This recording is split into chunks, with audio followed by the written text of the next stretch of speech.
जय श्री राम मित्रों। जनक लली की रुदन लीला। जब जनक लली का रोना बंद ही नहीं हो रहा था।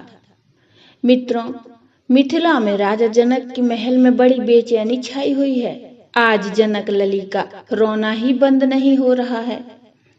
कभी वे आंखें बंद कर लेती हैं तो कभी आधी खोलती हैं और कभी बेसुध सी पड़ी रह जाती हैं।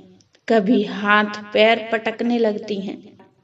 माँ सुनैना जी बार बार उन्हें छाती से लगाकर दूध पिलाने का प्रयास करती हैं, किंतु जनक लली की पीड़ा तो मानो शांत होने का नाम ही नहीं ले रही है। कोई कहता है कि बिटिया को कोई असाध्य रोग ने घेर लिया है, तो कोई कहता है यह कोई क्रूर ग्रह बाधा है।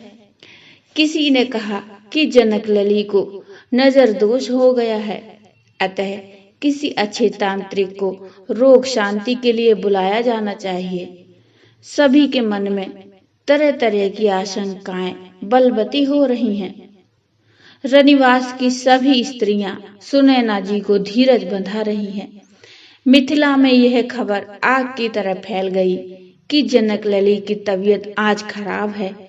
यह सुनकर जो जैसा था उसी हाल में जनक महल की ओर दौड़ पड़ा। कोई स्त्री अपने बच्चे को पालने में अकेला छोड़कर दौड़ी चली आ रही है, तो कोई दही मथ रही थी, सो दही से सने हाथों से ही जनक लली को देखने दौड़ पड़ी। कोई नंगे पैर दौड़ा तो कोई जो आंखों में काजल लगा रहा था वह एक आंख में काजल लगाए बगैर ही चल दिया। हर कोई उदास और बेचैन जनक लली को देखने के लिए शीघ्रता से जनक महल की ओर चला जा रहा है। जनक लली की रुदन लीला के दर्शन के लिए भगवान शंकर का मिथिला आगमन हुआ।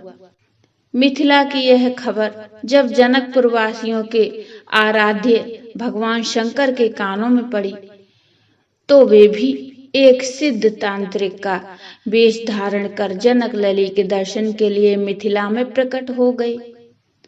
गुदड़ी लपेटे कांपता हुआ शरीर लिए एक सिद्ध तांत्रिक मिथिला की गलियों में आवाज लगाता हुआ घूम रहा था। मिथिला पुरवासियों सुनो, मैं जगह जगह घूमता हुआ तुम्हारे नगर में आया हूँ। लोगों के रोग दूर करने का मैंने व्रत लिया है।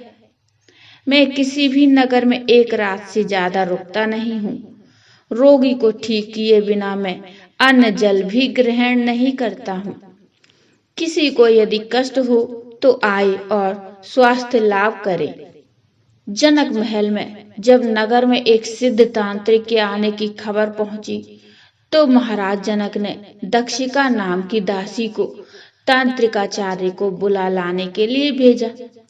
दासी ने तांत्रिक से कहा, आप शिशुओं के कष्ट दूर करने में समर्थ हैं, तो चलकर महाराज की पुत्री का कष्ट दूर करें। मन ही मन प्रसन्न होते हुए तांत्रिक प्रभु शिव जी दासी के साथ मिथिला के अंतःपुर में जा पहुंचे। महाराज जनक और सुनैना जी ने उनका आदर पूर्वक स्वागत किया और उन्हें जनक लली के पास ले गए। बीमार जनक लली को देखकर भगवान शंकर भावावेश में मूर्छित हो गए। सुनैना जी की तो मानो काटो तो खून नहीं वाली स्थिति हो गई।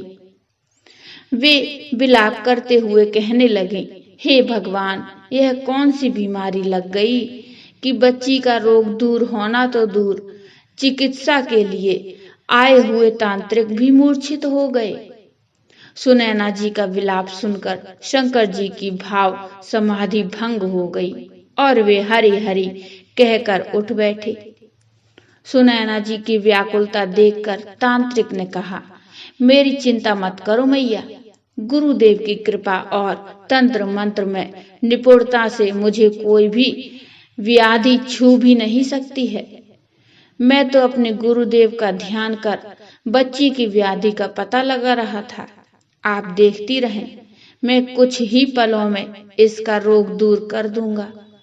यह कहकर तांत्रिक ने जनक लली की 3 बार परिक्रमा की और अपना सिर उनके चरणों में रख दिया।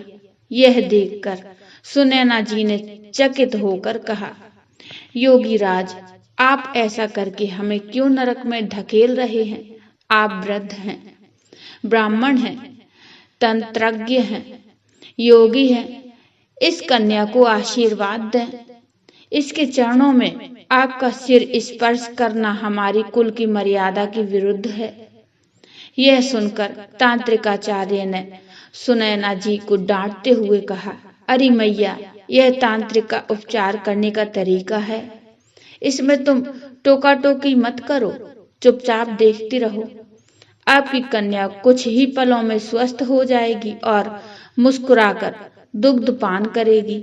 इसके बाद तांत्रिकाचार्य शिव जी मन ही मन जनक लली की स्तुति करने लगे। जय जय शिशु रूपे तप्त चामी कराभे, विमल कमल नेत्रे पूर्ण शीतांशु वक्त्रे, निखिल भवन जीवानंदिनी श्रेयसे श्री जनक नृपते गृहे क्रीडमाने प्रसाद, जानकी चरतामृतम। अर्थात ये शिशु रूप धारण करने वाली, तपाए हुए सोने के समान निर्मल कांति वाली तथा उज्जवल कमल के समान नेत्रों वाली और पूर्ण चंद्र के समान मुख वाली किशोरी, आपकी जय हो, जय हो। समस्त संसार के जीवों को आनंद और मंगल प्रदान करने वाली जनक जी के महल में खेलती हुई आप प्रसन्न होवें। तांत्रिक आचार्य शिव शंकर जी की भावपूर्ण प्रार्थना सुनकर जनक लली ने आराम से आंखें खोल दी और प्रेम पूर्वक दुग्ध पीने लगी। जनक महल में खुशी की लहर दौड़ गई। महाराज जनक और सुनैना जी तांत्रिक आचार्य पर सोने चांदी, राजकोष आदि न्यौछावर करने लगे, लेकिन शंकर जी ने उन्हें अस्वीकार करते हुए कहा, यह सब तो मेरे पर गुरु कृपा का प्रभाव है। मुझे सोना चांदी, राज और कोष आदि से क्या लेना देना। यदि आप मुझे कुछ देना ही चाहते हैं तो इस कन्या का पहना हुआ कोई वस्त्र दे दीजिए। जब तक वह वस्त्र मेरे पास रहेगा तब तक आपकी पुत्री के पास कोई बीमारी नहीं भटकेगी। सुनैना जी ने जनक लली का वस्त्र देकर तांत्रिक आचार्य के चरणों में मस्तक नवाया। तांत्रिक आचार्य जनक लली को आशीर्वाद देकर पुनः उनकी 3 परिक्रमा करते हैं और उनके चरणों से अपना सिर स्पर्श कराकर महल से चले जाते हैं। जनक सुता जग जननी जानकी, अतिशय प्रिय करुणा निधान की, जाके जुगपद कमल मनावहूं, जासु कृपा निर्मल मति पावहूं। तो बोलो जय माता सीता की, जय श्री राम।